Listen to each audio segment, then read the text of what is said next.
Hey guys, welcome to KB RC Hobbies. How's everyone doing? Anyways, working on our next project. This is going to be a 1965 Volkswagen Meyer Manx, based from that time anyway. Picture I have is from like a Meyer Manx from 1965. I mean, the Meyer Manx bodies changed quite a bit over the years when they started building them. I don't remember when, but every year they seem to change a little bit. So anyways, basically same design, just a regular dune buggy style. And the Meyer Manx has a very distinctive body line on it. And you might see others, but the true Meyer Manx is the Volkswagen pan that's been chopped about 2 feet out of the middle. And then it's been altered and has a fiberglass body and such. You can really tell the originals from the ones that are current. People have modified, but as I said, over the years the bodies of the Meyer Manx have changed, even to current. Right, people do different things and make it more aerodynamic, but we're doing this old school. So anyways, we're going with a main PVC pipe plastic. So this is all this is just a regular piece of 3-inch, just a 3-inch piece of Schedule 40 PVC pipe you would use for irrigation. And you just take a slice out of one side of it, and then put it in the oven for basically 15-20 minutes at 350 Fahrenheit, and for 15 minutes, and just take it out, flatten it a little bit, and then put it back in. All right, and then what you do is you put it on your table or on a board, and then take a clamp and then clamp 2 pieces of wood together, so you get nice and flat. You get a nice flat surface, right, to work with. I like PVC because I have lots of it, and the wood is something I don't have lots of, and that's what Headquake RC used to use. He used to use pine, I think, pine or oak, for doing his models, but I don't have that stuff around me. I'm just using what I have, right? And I like using the PVC because it's easier to fab. You can do angles and whatever you want to do. I know it doesn't look perfect, but take your heat gun or go on your oven again, or if you have wood stove beside you, and you just like heat up the plastic, put it in a form and bend it to whichever you want. Mostly right angles and such you can do, and like 90-degree angles and other stuff, but I think 90-degree angles are pretty much the easiest thing to do. Then it's easier to machine. You can put it on your milling machine, or like either you have a mini mill or a bigger mill like I have here, and machine out the holes and do whatever you need to do to it. It just makes it way more useful, I think, in my mind anyway.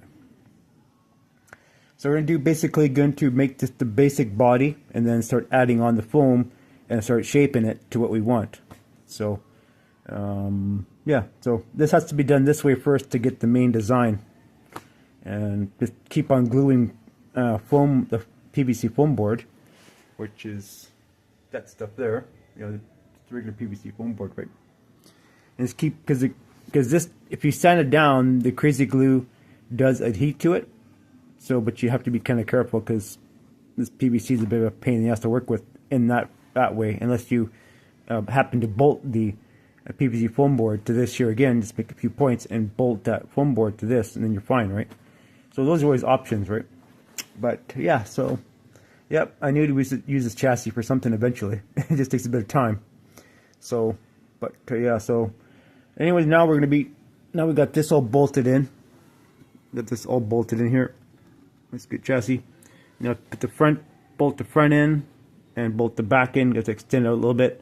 So it basically goes over the transmission. Now, on a regular transmission, on a regular Volkswagen transmission, of course, one of these days, I want to get a real Volkswagen transmission. See if I can get one that's 3D printed, or by someone who wants to do it for me, and basically contract it out to someone. I'm not too sure, but get actually a real Volkswagen 3D printed transmission, and then makes it easier to get a 3D printed engine on the back of the car. This way, I'm gonna have to modify it and put my board across here or whatever, or maybe a little bit further. I'm short because I screwed up when I cut these pieces, these lengths of tube. I should have made it a little bit longer. So, but anyways, I got to bring it out another couple, 3 inches. So it just passes the transmission here a little bit. And then when I make the motor, because I have a mock-up motor here, which is too big. This is actually way too big for this model.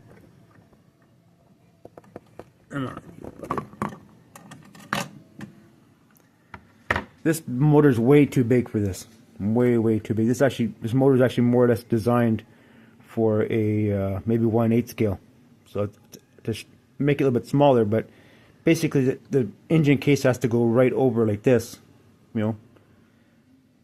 At least the mock-up, good mock-up for that, right? And basically that, you see the main part there, right there, right? That'd be the main case of the Volkswagen motor. So I don't know if you know anything about Volkswagen motors, but you have a main case and you have the barrels, which the cylinders for the pistons. We call them barrels. So they have the heads and such, and this is a good mock-up for that. So basically, the engine will have to be sitting over top of the engine, over top of the transmission like that, which causes a problem because where are you going to put the motor for that? So, yeah, is many different factors. So maybe if I'm gonna do it this way, I'm gonna have to set something up in the mill, and maybe have the motor so it's back here. So we can do anything. We have all the tools to fabricate what we want. So, but you know, just things and things and things, as opposed to if it was a regular like a real Volkswagen transmission, you could just run a motor, you know, or an axle, and have a motor in here which drives similar to an axle vehicle, like a rear axle vehicle, and have the look-alike Volkswagen transmission. But that's, I mean, you know, I'm probably the only fool out here that can do this kind of stuff. So, but anyways, whatever. I like building them, and no one else seems to do it.